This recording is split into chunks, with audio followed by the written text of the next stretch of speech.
His Excellency Mr. Deng Xuxiang, Executive Vice Premier of the State Council of the People's Republic of China, His Excellency Mr. Ban Ki-moon, former Secretary General of the United Nations and Chairman of the BOAO Forum for Asia, His Excellency Mr. Zhang Zhun, Secretary General of BOAO Forum for Asia, Excellencies, ladies and gentlemen, Assalamu alaikum. Good morning. Thank you for inviting me to share my thoughts at this forum on the timely theme of Asia in the changing world towards a shared future. This forum takes place at a critical juncture. Global governance under multilateralism is being questioned. Geopolitical tensions are rising. Climate change is escalating.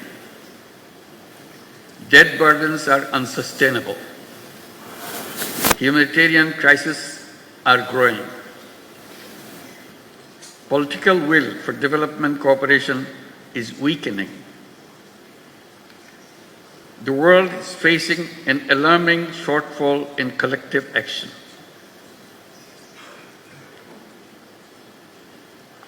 In the past, I attended this forum to share insights on microcredit. Today, I stand before you in a different capacity, representing a Bangladesh that underwent a historical transformation in July-August last year. The world witnessed a people united against oppression and corruption.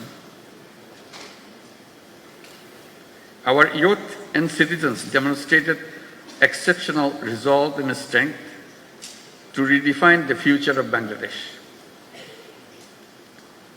To restore public trust, we have initiated critical reforms. Independent commissions have been launched to reform the electoral system, judiciary, civil administration, law enforcement. These reforms, when implemented, will bring about fundamental transformation for our nation. Excellencies, as we build a new Bangladesh, we face multiple challenges which are shared by other Asian countries. In particular, global financial market instability, political uncertainties, diplomatic tensions, and trade disruptions create volatility. Rising interest rates and debt servicing costs are deepening Asia's debt crisis. Despite global commitments to the 2030 agenda, progress is slow. Only 24% of SDG targets have been met. Developing Asian countries face an SDG financial gap of 2.5% to $4 trillion annually. Beyond SDG financing, Asia also needs large-scale investments in infrastructure and economic diversification through responsible financing. Food security is under increasing pressure. Rising prices of essential commodities are straining household budgets, especially for low-income families. Climate change and natural disasters are exacerbating this crisis. The strengthening food supply chain is essential. Energy security is critical, especially for net importing developing countries. Energy supply disruptions drive inflation, economic instability, and debt distress. We must find sustainable energy solutions and scale up investments in renewables. Investing in health and education is critical and crucial for human capital development. A well-educated, skilled workforce drives economic growth and innovation. Countries that invest in universal healthcare see better economic productivity. Digital education, vocational training must be expanded to equip our youth for the jobs of the future. Distinguished audience, our civilization is at risk as we continue to embrace self-destructive economic values. The dominant economic model thrives on limitless consumption. It justifies over-extraction of resources and environmental degradation in the name of growth. We must shift towards sustainable economic models that prioritize people and the planet over the profit. The climate crisis poses an existential threat to humanity. In Asia-Pacific region, climate disaster-related economic losses are already enormous, which is equivalent to $65 billion. Climate vulnerable countries like Bangladesh are forced to divert resources towards disaster response, limiting investments in productive sectors. We need new, additional, accessible, non-ODA, non-debt creating, grant-based climate finance with an equitable distribution between adaptation and mitigation. Universal access to life-saving medicines and technologies must be guaranteed. The COVID-19 pandemic was a wake-up call, highlighting deep inequalities in global health system. Asia should take a united stand in ongoing negotiation of the pandemic treaty. Rapid strides in the data-driven technology, robotics, quantum computing, artificial intelligence are shaping the world. Lower capacity and resource mobilization in Asia compared to advanced economies could further widen digital divide. Data sovereignty and security remains critical concerns. If technology evolves irresponsibly, it could pose existential risk. Asia must close the digital divide and build regional capacity in technology, innovation, and incubation. Ladies and gentlemen,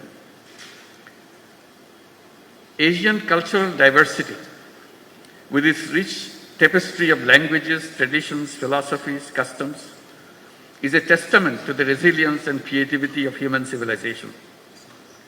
The philosophies of Islam, Confucianism, Buddhism, Hinduism, among others, have shaped the global thought, offering unique perspectives on morality, governance, and human spirit. Asia's civilizations have flourished by embracing diversity. Over the centuries, the vibrant exchanges of cultural diversity has not only impacted on the region, but global influence. The melding of tradition and modernity, the respect for ancestral wisdom, alongside cutting-edge innovation, creates a dynamic energy that propels the region forward while honoring the deep historical roots.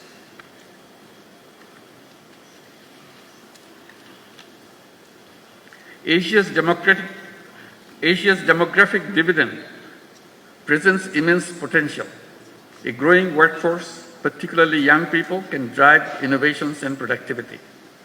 We must provide them access to finance for entrepreneurship and sustainable solutions. Investing in human capital and in education system aligned with the evolving global job market will shape Asia's future competitiveness. Women's labor force participation in Asia remains low. Gender gaps persist in leadership and decision-making. We must remove barriers to women economic empowerment and ensure equal access to opportunities. In today's polycrisis world, wars and conflicts erode rights and disrupt economics. The genocide in Gaza continues despite global condemnation. The crisis in Palestine is not just an Arab or a Muslim concern, it is a humanitarian issue. The continued tension in Ukraine is heavily tolling on our global supply chain. The protracted crisis in Myanmar threatens regional stability. For more than 7 years, Bangladesh has been hosting over 1.2 million forcibly displaced Rohingyas who are Myanmar nationals. We continue to bear significant social, economic, and environmental costs. The UN Secretary General recently visited the camps in solidarity. While global efforts are drastically shrinking but continuing, Asian leaders must come together to ensure their safe and dignified repatriation to their home country, Myanmar. Distinguished audience, in this changing world, the destinies of Asian countries are intertwined. We must chart a clear roadmap for a shared future and a shared prosperity.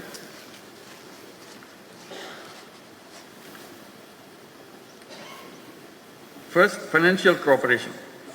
Asia must create a sustainable financial mechanism. Regional MDBs and similar institutions should lead this effort. We need reliable funds that address our challenges and meet our growing demands. Second, trade cooperation. Asia remains one of the least integrated regions.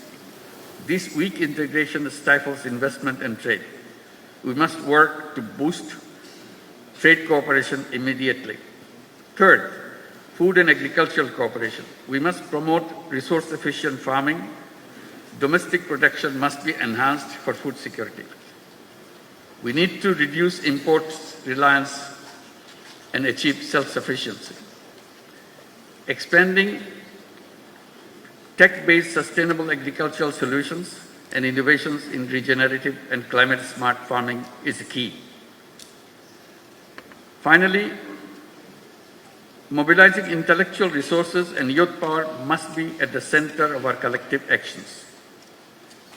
We must lay the foundation for a new civilization, a self-preserving and self-reinforcing society. We must create a world of 3 zeros. Zero net carbon emission, zero wealth concentration, and zero unemployment. Our economy should focus on social business, which is increasingly regarded as to chart the future of business, where innovation, purpose, and responsibility converge. BOAO Forum and other similar initiatives in Asia should enhance collaboration of youth and entrepreneurs, and particularly youth entrepreneurs, to make Asia a better place for our generations to come. As I mentioned, always, every young person should grow up as a 3-0 person with zero net carbon emissions, zero wealth concentration, and zero unemployment through entrepreneurship and social business. This is the shared future we in Asia must create together.